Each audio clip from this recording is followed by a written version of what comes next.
So back in November, IDW dropped their Naruto and TMNT crossover comic. A fun little Elseworlds story where if you're a fan of Naruto and you're a fan of TMNT, you'll definitely want to pick up this comic for yourself because it's a lot of fun. Now, one thing I was not expecting when I covered the comic on the channel was for the video to pick up and be blessed by the YouTube algorithm gods. So I posted that video just before I went on vacation. I thought, if it takes off, it takes off. If it doesn't, it doesn't. We'll see what happens. By the time I landed in Indonesia, Bali, or just before I was about to leave, it was almost at 10K views. And I was thinking, what the hell is going on here? This is outperforming all of my Power Ranger comic reviews within the span of just a couple of hours. So thank you to everyone who checked out that video, who left a comment, left a like, shared it around. Your support is greatly appreciated. And because the video did so well, I'm definitely going to continue covering this comic on the channel. But regardless of this next video does well or not, I still want to cover this comic on the channel because it's a lot of fun. I mean, like I said, I love Naruto, I love TMNT, and this crossover is just a fun little crossover that I love talking about. So let's talk about issue 2 of TMNT and Naruto, or Naruto cross TMNT, whatever you want to call it. The Naruto TMNT crossover comic. Let's jump into issue 2. So just in case you forgot, because issue 1 came out all the way back in November, issue 1 ended with Kakashi realizing the fighting style of the TMNT was of the Hamato clan.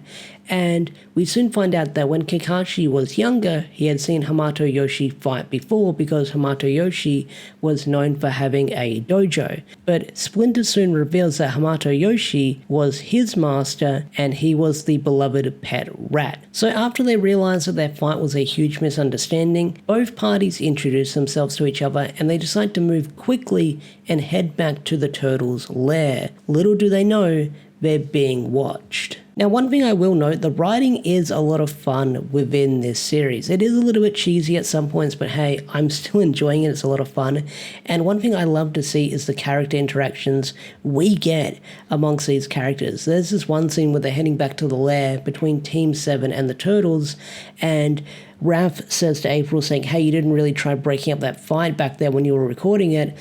Cherry Blossom over here nearly pulverized my shell like she did to that boulder over there, which is a lot of fun. And it kind of looks like Raph is like nervous around Sakura, which is a lot of fun as well. One other interaction I really do get a kick out of is Naruto and Mikey. I mean, these two are hanging out. They're bros already. I mean, Mikey's already calling Naruto Naro Bro and wants to learn the Shadow Clone Jutsu. He calls it the Doppelganger, which I should bring that up now. So, with this comic, they go by the literal Viz translations from the English manga, which is fine. It's what they call it in the Viz manga, the official English translation. Some people have gripes with the Viz translation, I get that, but because I'm mostly familiar with the Naruto anime, and I read scans for the longest time, I'm always going to call it either the Shadow Clone Jutsu or the Kaji Shinjutsu. I probably butchered that, it's been a while. So I'm probably going to call it like that. So I can understand why they called it the doppelganger technique, because it's what they call it in the English translation of the manga, but I know what it's called regardless when I see it. Probably some later techniques, if I get called something else, I'm gonna get a little bit confused, but it's not hard to look it up on a wiki and find what they call it on the wiki and get the actual translation. I heard it from the anime, so there's that as well. Plus it's Naruto, you kind of know what they're doing by seeing the attack visually as well. But the Naruto and Mikey interaction is so much fun indeed. I freaking love it. And then, of course, you've got Leo and Sasuke, which they don't interact too much in this issue. They don't have a lot of back and forths in this issue. They did have it in last issue's release, where Leo noticed a lot of hatred in Sasuke, which is something that, you know, Sasuke's got a lot of hatred in him at this point, so that's understandable. But these two don't really interact much. You have Sasuke not saying a lot within this issue, which is understandable. I mean, it's Sasuke part 1. He didn't say a lot. So we get introduced to the Turtles lair within this universe, and it's your classic sewer lair that you have within the Turtles universe, but it's got that Naruto touch to it, but also that traditional Japanesey feel to it. So that's the look it's going for. I really do like the colors and the contrast here, where you do have like the brown on the top and the dark colors for the sewer pipes and the cement ceiling, but then around it, it looks like it's got this orange background, which it's not the sky, that's for sure.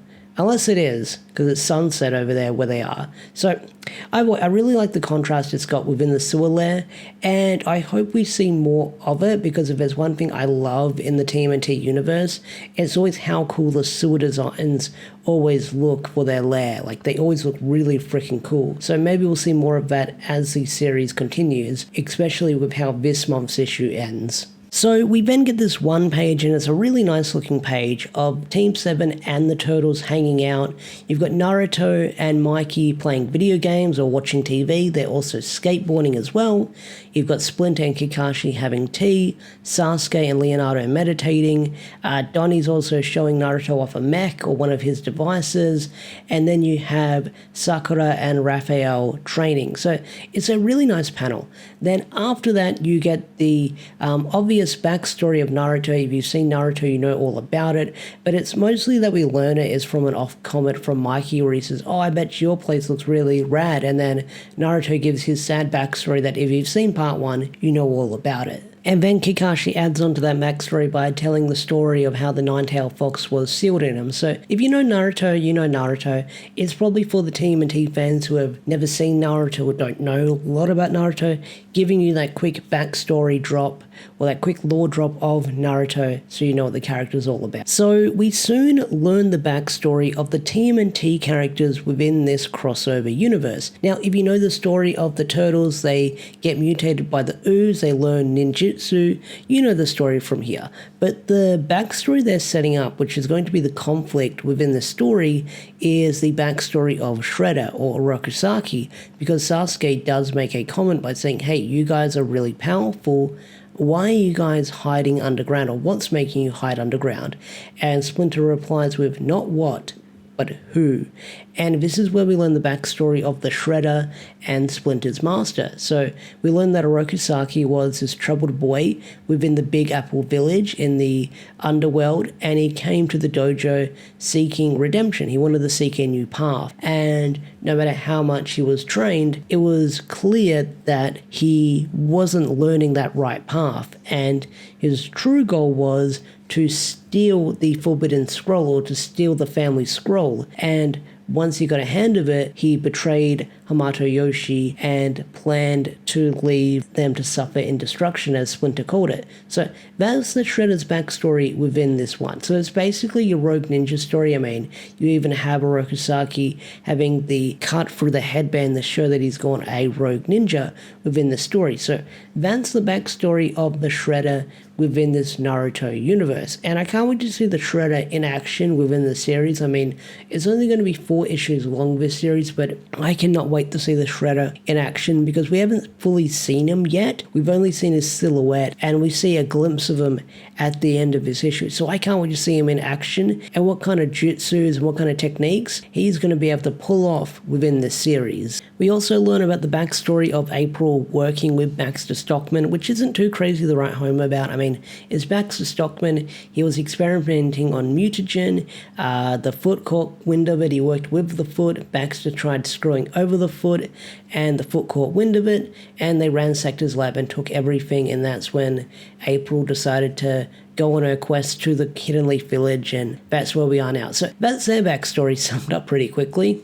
So after all that flashback and storytelling, our characters get a little bit hungry, and Leonardo proposes a food retrieval mission in the city. So they're all going to get pizza. I swear, if we don't have pizza ramen at the end of this series, I'm going to lose my mind. Or ramen pizza. I don't know. I want to see a combination of those 2 different food groups from these different series. So the issue ends with April and Splinter walking through the lair, and suddenly they're attacked by the Foot Clan. And April and Splinter, they're able to hold them off, they're kicking ass, they're taking names, and Splinter questions who would dare to enter his home, attack his friends and family.